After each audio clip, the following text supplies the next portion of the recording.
আমি ফ্যামিলির ছোট মেয়ে, তাই সবাই অনেক ভালোবাসে।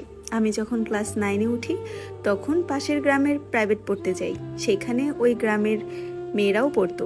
আমরা সেম ইয়ার, কিন্তু স্কুল আলাদা। একজনের সাথে আমাদের ফ্রেন্ডশিপ হয়। পড়তে যাওয়ার 1 মাস পরে একটা ছেলে আমাকে প্রপোজ করে। ওই গ্রামের ছেলেটা, আমরা যার কাছে প্রাইভেট পড়তাম, সে সম্পর্কে আমাদের ভাইয়া হয়। তো ভাইয়া বলে তোমাকে একজন পছন্দ করে, চিঠি পাঠায়। আমি বিষয়টা তখন ইগনোর করি। পরে দেখি রাস্তায় দাঁড়িয়ে থাকে সেই ছেলেটা। আমি যখন পড়তে যেতাম তখন থাকতো, আবার পড়া শেষ হলেও দেখতাম রাস্তায় দাঁড়িয়ে আছে। এইভাবে কয়দিন একইভাবে দেখার পর আমার প্রাইভেটে ওই মাস্টার ভাইয়াকে বলেছিলাম, ভাইয়া দেখি কি চিঠি দিয়েছিল, পড়ি। তখন তার চিঠিটা নিয়ে পড়ি। সে অনেক কিছুই লিখেছিল, যে তোমাকে ফার্স্ট দেখাতে ভালো লেগেছে, তোমার প্রেমে পড়ে গেছি, আমি তোমার সাথে সম্পর্ক করতে চাই।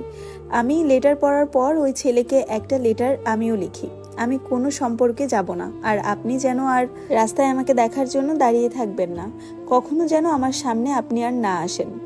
তারপর থেকে ওই ছেলেকে আমি আর রাস্তায় দেখিনি বেশ কয়েকদিন। পরে আমার ওই গ্রামে যে মেয়ের সাথে ফ্রেন্ডশিপ হয়, সেই মেয়ে একদিন পড়তে আসে না। তো আমরা প্রাইভেটে গিয়ে আমাদের ওই বান্ধবীকে দেখতে যাই। গিয়ে দেখি সে অসুস্থ, তাই পড়তে আসেনি। তাদের বাসায় বসে আছি, হঠাৎ দেখি আমাকে যে ছেলেটা প্রপোজ করেছিল সেই ছেলেটা রুম থেকে বের হচ্ছে। আমি জানতামই না যে ওই ছেলেটা ওর ভাই হয়, ওরা ভাই বোন। ওর বোন কখনো আমাকে কিছুই বলেনি। ওই ছেলেকে দেখার পর আমি ওদের বাসা থেকে তখনই চলে আসি। ওই ছেলেটার নাম ছিল শুভ। ওই গ্রামে প্রাইভেটে যাওয়ার পর থেকে ওই গ্রামের অনেক ছেলেই আমাকে চিনে যায়, অনেকজন প্রপোজ করে। এই সবার জন্য আমি প্রাইভেটটাই ছেড়ে দিই। কয় মাস কেটে যায়। একদিন আমার এক বান্ধবী, যার সাথে শুভর কথা হয়, সে বলেছে যে ভাইয়া তোকে অনেক ভালোবাসে, তুই ভাইয়ার সাথে প্রেমটা কর। আমি তখন না করে দিই। হঠাৎ একদিন স্কুলে যাওয়ার সময় দেখি শুভ রাস্তায় দাঁড়িয়ে আছে। তারপর থেকে আবারও ও প্রতিদিন আমার স্কুলে যাওয়ার সময় রাস্তায় দাঁড়িয়ে থাকতো। হঠাৎ আমার কি যেন মন চাইলো, আমার ফ্রেন্ডের কাছ থেকে ওর নাম্বারটা নেই, ওরে টেক্সট দেই। তখন 2 টাকায় 25টা মেসেজ দেওয়া যেত। ফোনটা ছিল আমার আম্মুর। সে তো অবাক, আমাকে বলে তুমি সত্যি আমাকে SMS দিয়েছো, আমি খুব খুশি। পরে একটু একটু কথা হয়, আস্তে আস্তে রিলেশনে চলে যাই আমি। ও আমাকে ভালোবেসে মায়া বলে ডাকতো। ও প্রতিদিন আমি স্কুলে যাওয়ার সময় দাঁড়িয়ে থাকতো রাস্তায়। আবার যেদিন স্কুলে ছুটি থাকতো ওই দিন আমাদের গ্রামে আসতো আমাকে দেখতে। রিলেশন তখন 3 মাস। আমার ভাইয়া তখন শহরে পড়াশোনা করে। শহরে থাকতো ভাইয়া। একদিন হঠাৎ আমার ব্যাগে দেখছি ফোন নেই। ফোন খুঁজে দেখি ভাইয়ার রুমে। পরে ভাইয়াকে বলি, ফোনটা তোর কাছে কেন ভাই? তখন ভাইয়া বলে, আমি সব জেনে গেছি, তুই স্কুলে যাওয়ার সময় কে তোর জন্য দাঁড়ায় থাকে, সব আমার কাছে খবর আসে। পরে ভাইয়া আমাকে অনেক বকে, বলে যে আব্বু আম্মুকে এবার কিছু বললাম না, তোকে ওয়ার্নিং দিলাম, আর যেন শুনি না ওই ছেলের সাথে তোর কোনো রিলেশন আছে। কে শুনে কার কথা? স্কুলে গিয়ে আমার বান্ধবীর ফোন থেকে জানাই। আর শুভর ছোট আব্বু, মেয়ে তখন ক্লাস 6-এ ভর্তি হয়, ওকে দিয়ে লেটার লিখে পাঠাতাম, বলতাম তোমার ভাইয়াকে দিয়ে দিও। ও লেটার লিখে দিত, ওর বোন এসে আমাকে দিত। এইভাবে চলে বেশ কয়েকদিন। স্কুলে নবীনবরণ অনুষ্ঠান হয়, সেই অনুষ্ঠানে আমি অনেক সাজি, আর শুভ আমাকে কিছু গোলাপ ফুল আর গাঁদা ফুলের মালা গিফট করে। রাস্তায় শুভ আমাকে গোলাপ ফুল আর গাঁদা ফুল গিফট করে, সাথে একটা ছোট বাটন ফোন। এটা আমাদের গ্রামের অনেক ছেলে দেখে ফেলে, অনেকে জেনে যায় আমাদের রিলেশনের কথা। ওই দিন ফুল নেওয়ার কথা আমার ভাইয়ের কাছে অনেকে বলে দেয়। পরে ভাইয়া বাসায় এসে আবারও আমার থেকে শুভর দেওয়া ফোনটা কেড়ে নিয়ে ভেঙে ফেলে। তখন আর শুভর সাথে ঠিকমতো কথা হতো না। এভাবে কয়দিন পর আমাকে দেখতে আসে এক জায়গা থেকে বিয়ের জন্য। ছেলের বাবা নাকি আমাকে স্কুল থেকে বাড়ি আসার সময় দেখে। আমাকে দেখে নাকি অনেক পছন্দ হয়েছে, তাই আমার বাসায় বিয়ের প্রস্তাব পাঠাইছিল। ছেলেটা আর্মিতে জব করত। পরে আমি এই বিষয়টা শুভকে জানাই। শুভ সব শুনে বলে, চলো আমরা পালিয়ে যাই। তারপরে একদিন স্কুলে যাওয়ার নাম করে আমি যার কাছে প্রাইভেট পড়তাম ওদের গ্রামে ওই ভাইয়াদের বাসায় যাই। তখন শুভর মা আমার সাথে দেখা করতে আসে।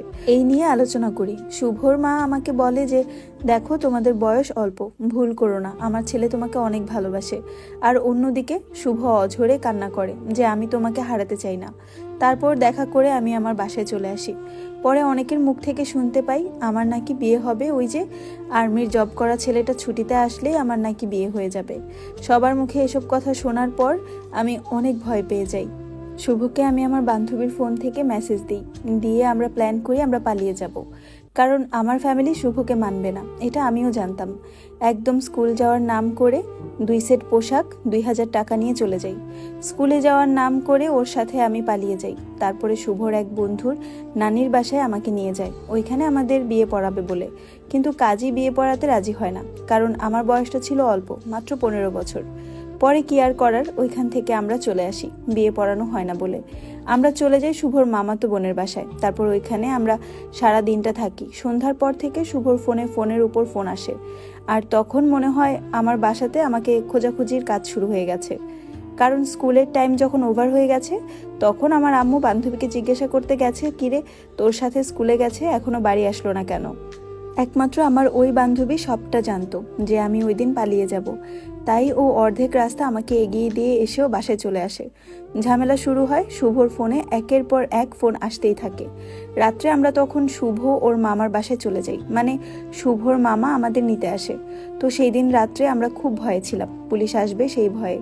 পরের দিন সকালে আমরা জানতে পারি আমার ফ্যামিলি থেকে শুভর ফ্যামিলির নামে থানায় ডায়েরি করেছে। তখন শুভ থাকে একজনের বাসায় আর আমি থাকি আরেকজনের বাসায়। সন্ধ্যাবেলায় আমাকে শুভর কাছে নিয়ে যাওয়া হয়, আর সেদিন সন্ধ্যাবেলায় আমাদের বিয়েটা পড়ানো হয়। সেদিন সারা রাত আমরা জেগেছিলাম, কারণ যে সময় পুলিশ এসে আমাদেরকে ধরে নিয়ে যেতে পারে এই ভয়ে। সেদিন ভোরবেলায় আমরা ওই এলাকায় ছেড়ে অনেক দূরে একটা এলাকায় চলে আসি। কেউ আমাদের খোঁজ জানতো না, অন্যদিকে পুলিশ আমাদের খুঁজে বেড়াচ্ছিল। পরে শুনলাম আমাদের জন্য নাকি শুভর মামাকে পুলিশ ধরে নিয়ে গেছে। থানায় পুলিশে ওর মামাকে বলে যে তোমরা ছেলে মেয়ে হাজির করো, এই শর্ত অনুযায়ী তাদের ছেড়ে দেওয়া হবে। তার পরের দিন আমরা থানায় হাজির হই। সেখানে আমার বাসার অনেকে হাজির ছিল। সবার সামনে আমি ওসির সামনে বলেছিলাম যে ওই ছেলেকে ছাড়া আমি বাঁচবো না, আমি আমার বাবার বাসায় যাব না। আমার আব্বু আমাকে দেখে বুকে জড়ায় নিয়ে কান্না করে, আমাকে বোঝায়, কিন্তু আমি তাদের একটা কথাও শুনি না, বলি যে আমি শুভর কাছেই থাকবো।